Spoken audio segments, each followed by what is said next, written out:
Continuamos en Paneo Semanal por Sol 106.5 FM. También en YouTube, en nuestro canal Paneo Semanal y en nuestras redes sociales Paneo Semanal.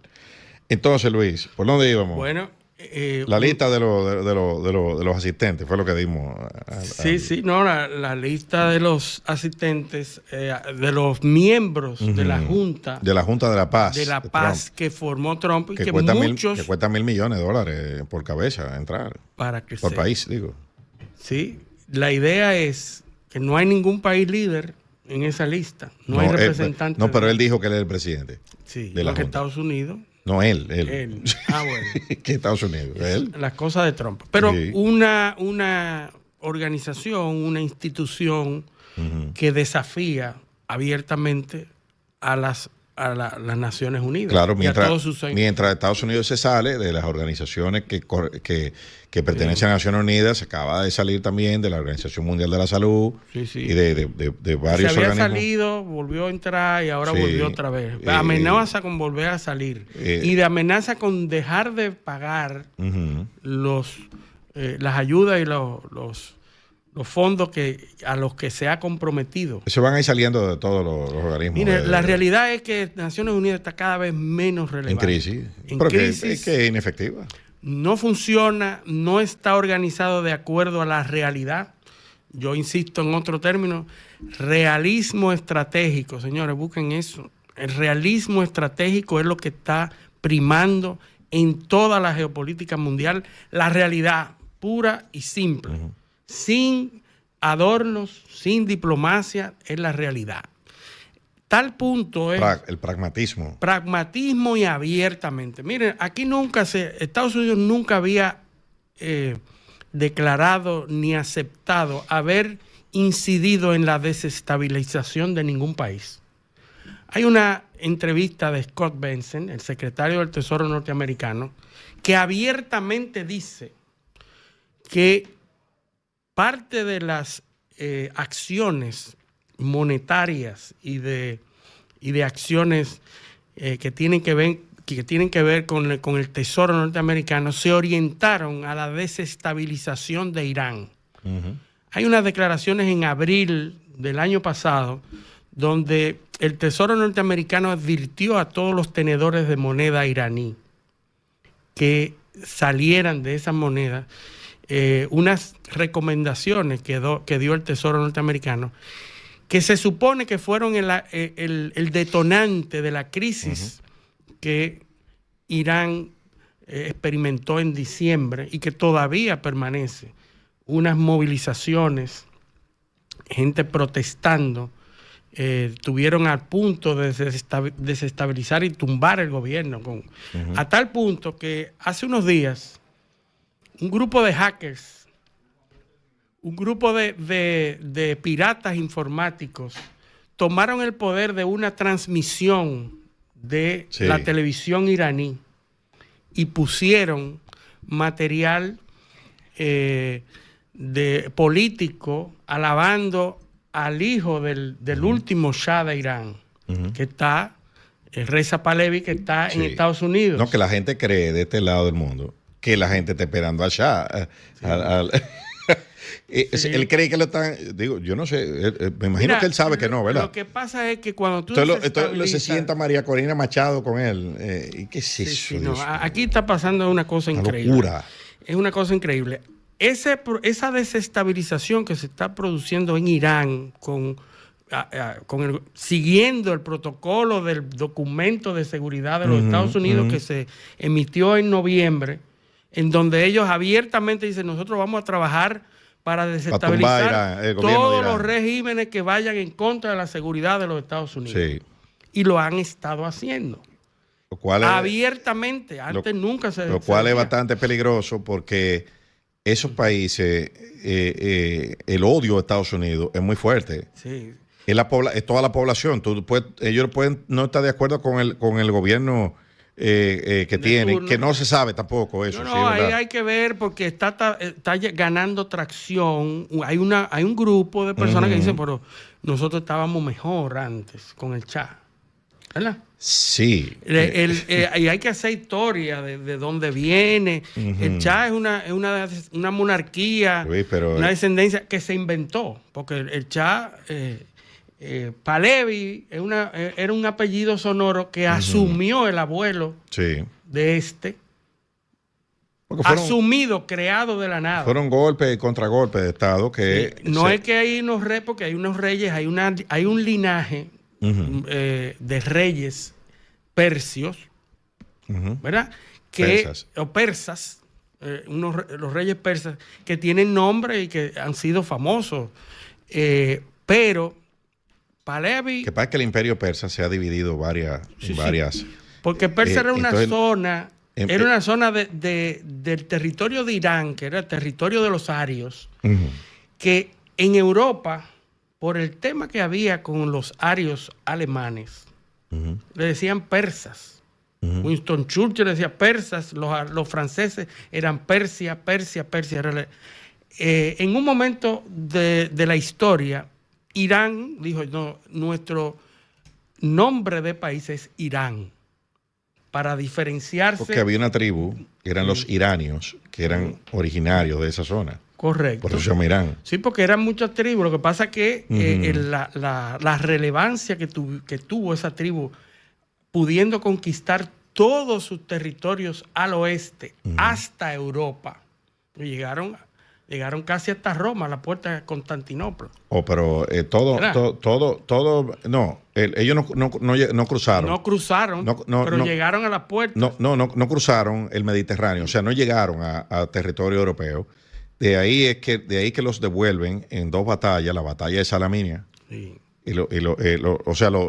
logran detenerlo.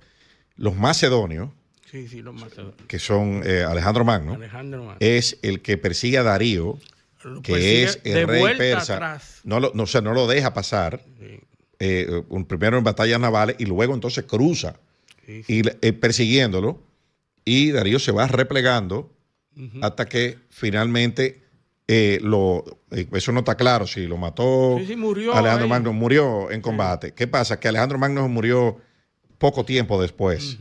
Y entonces entra lo que se llama el sistema de la guerra de los diádocos.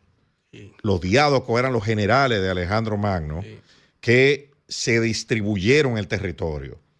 Entonces, un general llamado Ptolomeo, a ese le toca lo que es el Medio Oriente y Egipto. Y ahí entonces comienza el imperio ptolomeico, pero Seleuco, que es otro general, se queda con el imperio persa seleucida. Y se van distribuyendo y en distintas etapas históricas.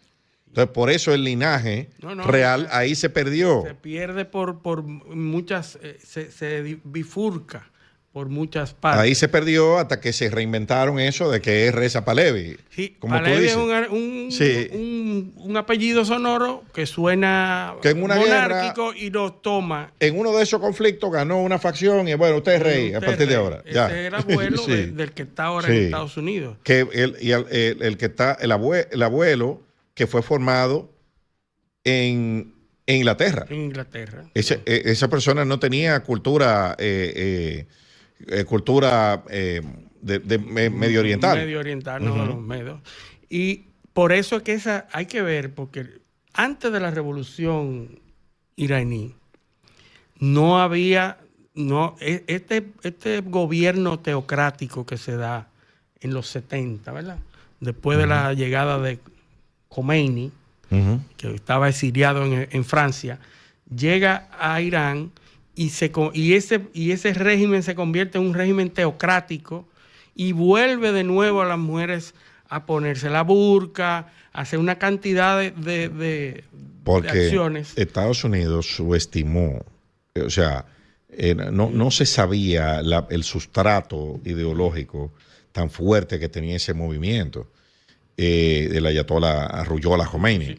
¿Tú sabes cómo era que él mandaba los mensajes desde Francia? Con casetes. Porque el régimen no lo permitía. Los casetes se enviaban y se distribuían.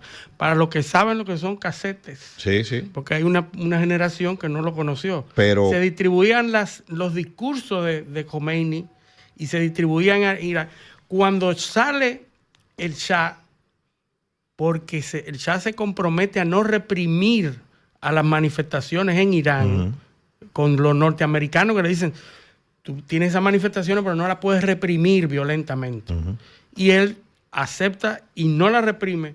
Eventualmente tiene que irse. No, pero, se va. Pero antes de irse, una facción de las Fuerzas Armadas reprime una manifestación y mata una cantidad de gente muy similar a lo que está pasando ahora. Y ahí es que el Shah entonces tiene que irse. Tiene que irse. Tiene que irse. Sí. Se va. Entonces llega el ayatollah. Aceptado por los norteamericanos. Así es. Que va, bueno, mira cómo en una decisión. Pactan eso. Sí, sí. Ahora en febrero de este año, o sea, digo en febrero de todos los años, porque fue el 1 de febrero que llegó el ayatollah a Teherán. Sí. Llega, y eso lo pueden buscar en YouTube, en la llegada del ayatollah. Sí, sí. ¿Cómo fue eso? No. Y el gesto cuando sale del avión. ¿Quién lo saca del avión? No. Quien lo saca del avión es el piloto, un piloto de Air France, blanco, altísimo, uniformado, lo baja del avión y cuando se baja del avión el tipo le hace la reverencia al ayatollah y le besa la mano. Sí, o sea, sí. Cargado de simbología y a partir de ahí, entonces, asaltan la embajada, un grupo de estudiantes, que era donde el cuartel de la CIA de esa región estaba en esa embajada. Sí, que tuvieron que destruir muchísimos documentos. Bueno, los últimos que se quedaron era destruyendo exactamente, documentos. Porque ya habían sacado una parte del personal y al grupo que se quedó destruyendo información, a ese grupo lo secuestraron. Sí. 444 días secuestrados. Y en esos 444 días, la inteligencia iraní, esos estudiantes que habían ahí, que eran de la Guardia Republicana iraní, disfrazados. Revolucionaria. Reconstruyeron una buena parte de esa información de todas las listas de los assets de la CIA, de la región, y acabaron con, lo mataron a todos. A todos los... Señores, eso decidió una presidencia en Estados Unidos. Sí, Jimmy Carter. Jimmy Carter perdió la repostulación porque la campaña de Reagan... No, la campaña de Reagan le infiltró la junta que tomaba las decisiones estratégicas, lo que estaban negociando con Irán. La campaña de Reagan tenía unos infiltrados ahí y lo dio a conocer. Que cada vez que lograban un progreso se lo decían a Reagan y Reagan entonces salía a hablar y desbarataba el negocio. Sí, para que no hicieran los acuerdos. Porque ellos sabían que mientras más se extendiera ese conflicto... El fracaso de esa negociación era la postulación de Reagan. Claro, ¿y qué pasó? Inmediatamente Reagan ganó las elecciones. Las elecciones de Estados Unidos son en noviembre. Sí. Inmediatamente Reagan ganó las elecciones. Bueno, ya. Inmediatamente se negoció. Señores, el último rehén lo entregaron, ¿sabe cuándo? El día antes de la transmisión de mando. Sí. Entonces, eso fue diseñado para que Jimmy Carter saliera con el descrédito total en la historia de Estados Unidos. Y Reagan, obviamente, asumió todos los galones. Irán siempre ha sido un punto estratégico en la política de Estados Unidos desde ese momento, y ni hablar entonces de los atentados, de Hezbollah, de todo eso. Ese era el horno donde se cocían todos los terroristas y todos los fondos. Incluso se dice que el ataque a Hamas en Israel hace un par de años se envió desde Irán. Es que Hezbollah lo forman en Irán en ese periodo. Estados Unidos tuvo un periodo de blackout cuando le matan a todos esos assets de inteligencia que tenían ahí. Se quedaron ciegos, no tenían nada. Y en ese periodo de sombra es que fundan Hezbollah. Fíjate que Hezbollah sale en el 82. Sí. ¿Y dónde salen? Es en Beirut, no es en Irán. Sí. Es en el Líbano, que es al lado de Israel. Sí. Estratégicamente. Así es. El asunto es que Irán está en medio de la mira norteamericana. Ya hay unos portaaviones que se están movilizando desde el Pacífico hacia las cercanías de Irán. Hay unas bases norteamericanas en Irak que habían estado desatendidas por los norteamericanos, volvieron de nuevo. Sí. 2 bases en Irak que ya están llegando assets. Estados Unidos está ya sacando su personal también de varias bases de Qatar. Está haciendo los movimientos para presionar a Irán, ¿verdad? Con lo único que tiene a su disposición para presionar, que es el poderío militar. Además, recuerda, Luis, que los ataques, cualquier acción a Irán, contra Irán, ¿tú sabes de dónde que se hace? De Qatar. Sí, la base de Al-Judeida es la más grande de esa región. No es en Irak, es en Irak había sido abandonada, acuérdate del desalojo. No, porque es insostenible.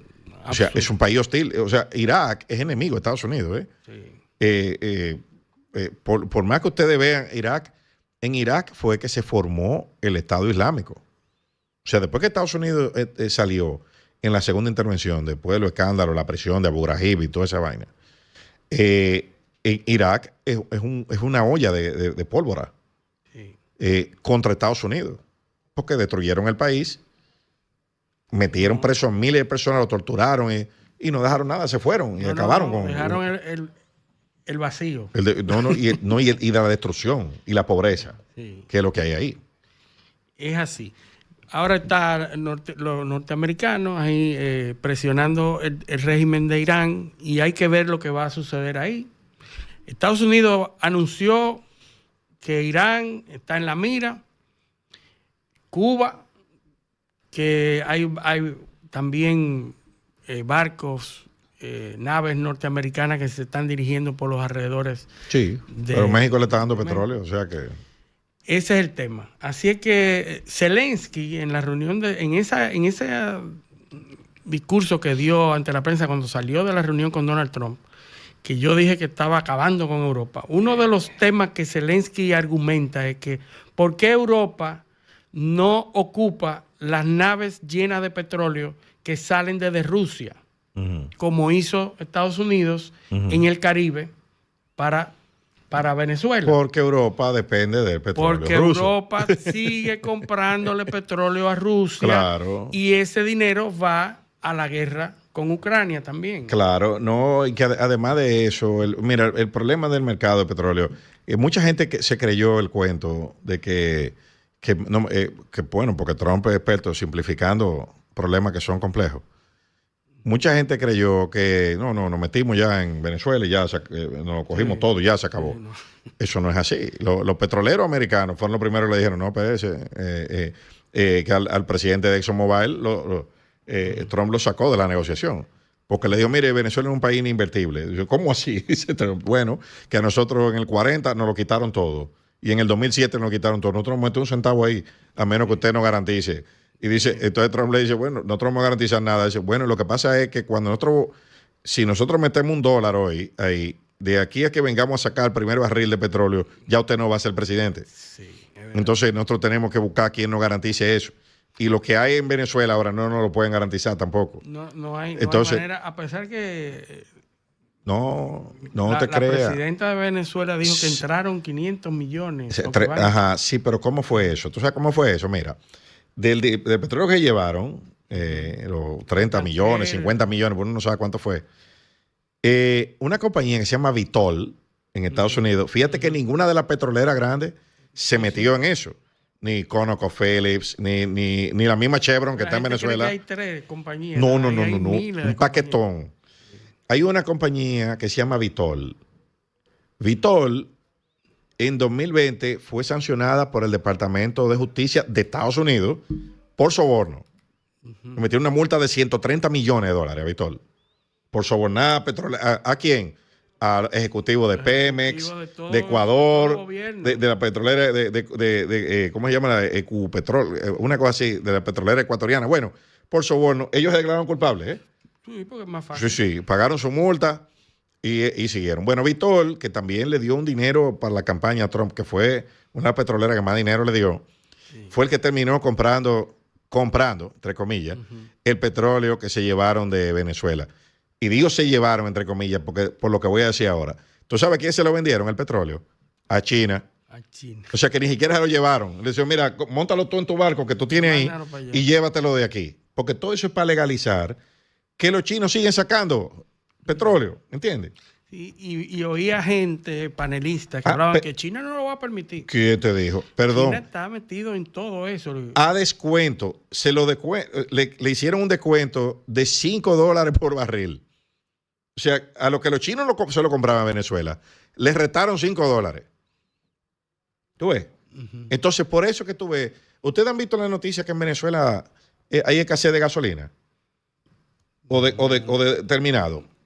¿Quién es que le está dando los terminados a Venezuela? Es China. ¿Por qué? Estados Unidos consume 21 millones de barriles de petróleo diario y bombea 13. Se tiene que salir a buscar 8. China consume 11 millones de barriles de petróleo diario. Mira la diferencia, las poblaciones. Sí. China tiene 1.400 millones de habitantes y consume casi la mitad del petróleo, de los barriles de petróleo que consume Estados Unidos. Pero China genera más electricidad que la Unión Europea y Estados Unidos juntos. Tú dices, ¿y cómo hacen eso? Porque son los líderes renovables del mundo y en energía nuclear. Por eso. Entonces, ¿qué pasa? Estados Unidos consume, acabo de decir, 21 millones, ¿verdad? ¿Tú sabes cuánto puede refinar Estados Unidos? 18 millones. O sea, de los 21 millones que consumen al día, tienen que salir a buscar 3 millones. Ahora China, ¿tú sabes cuánto puede refinar? 19 millones. Y nada más consume 11. Tiene un excedente en refinado de 8 millones. O sea, que puede agarrar todo el crudo. China puede agarrar todo el crudo ruso, que son 9 millones, casi 10 millones de barriles diarios, y refinarlo en su refinería y distribuirlo en el mundo. ¿Entiendes? Entonces, ¿quién es el verdadero poder en el mercado de hidrocarburos? Es China.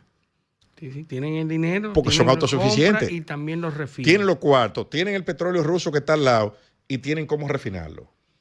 Sí, el asunto es el precio también, porque China lo compra a Rusia pero vamos desvalorado. Al precio. Vamos al precio. Sí, claro. Ese es el más cuarto todavía. Porque, ¿qué pasa? Extraer un barril de petróleo en Estados Unidos cuesta $30.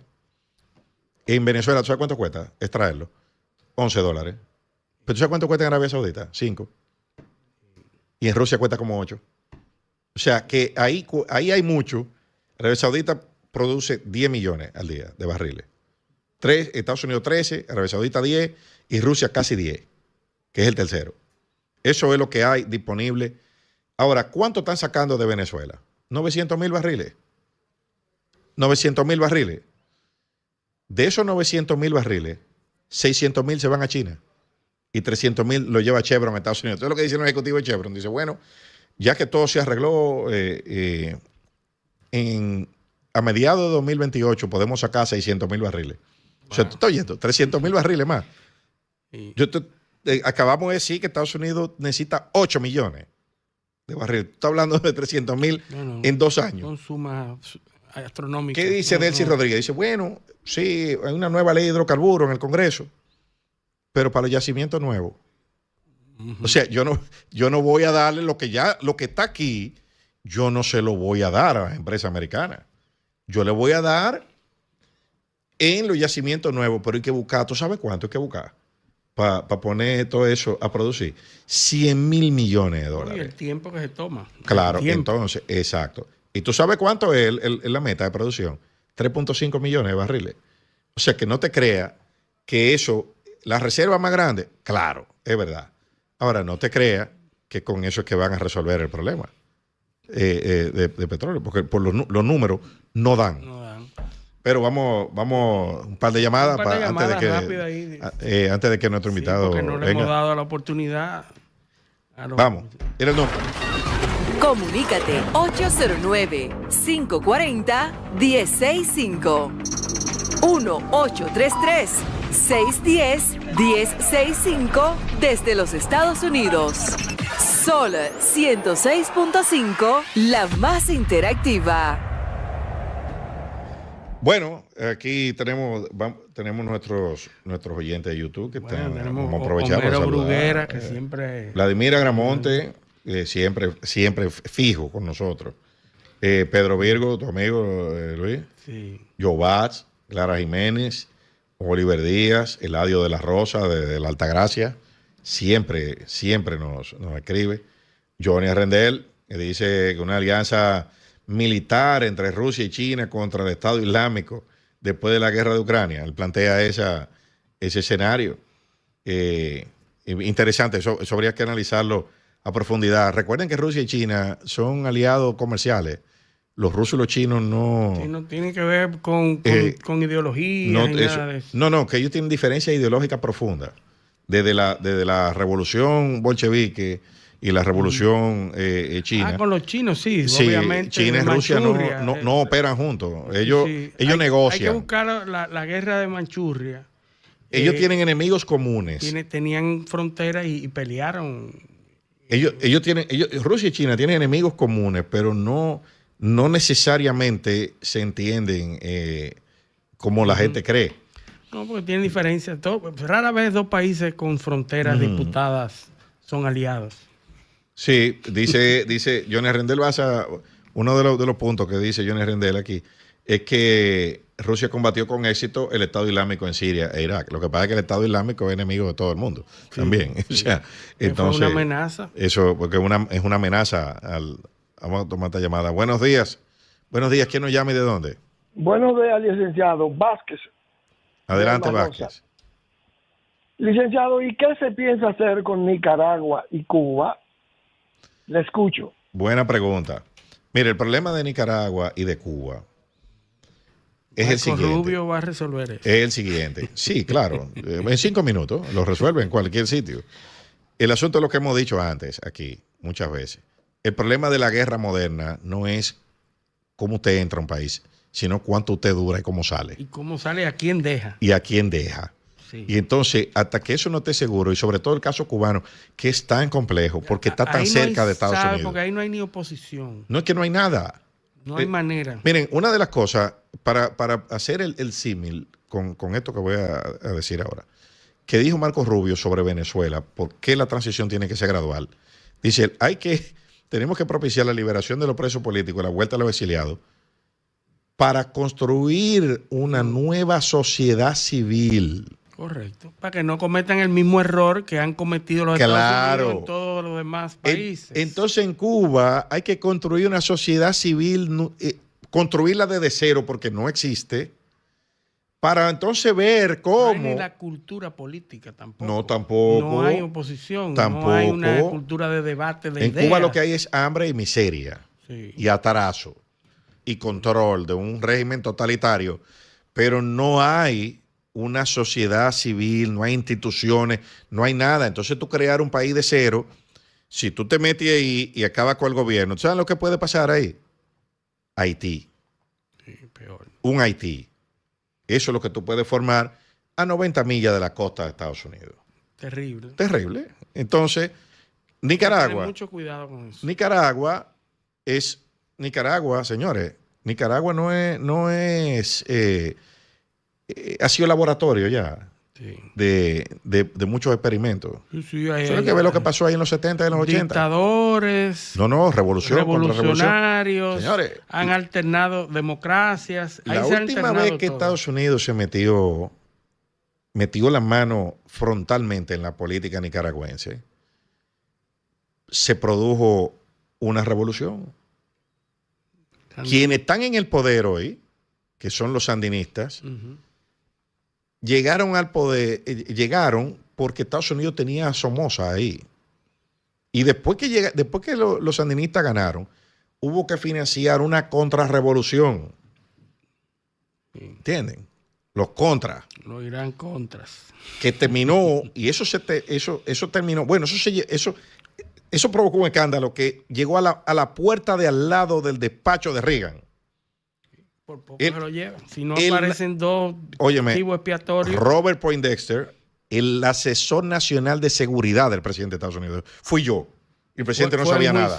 Fue enjuiciado. Y Oliver North, un coronel del Pentágono, ellos dos se echaron la culpa de todo. Pero, protegieron al presidente. El Congreso de Estados Unidos votó 2 leyes. No una, no. 2.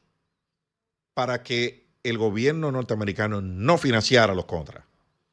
Y como quiera buscaron por dónde meter dinero ahí.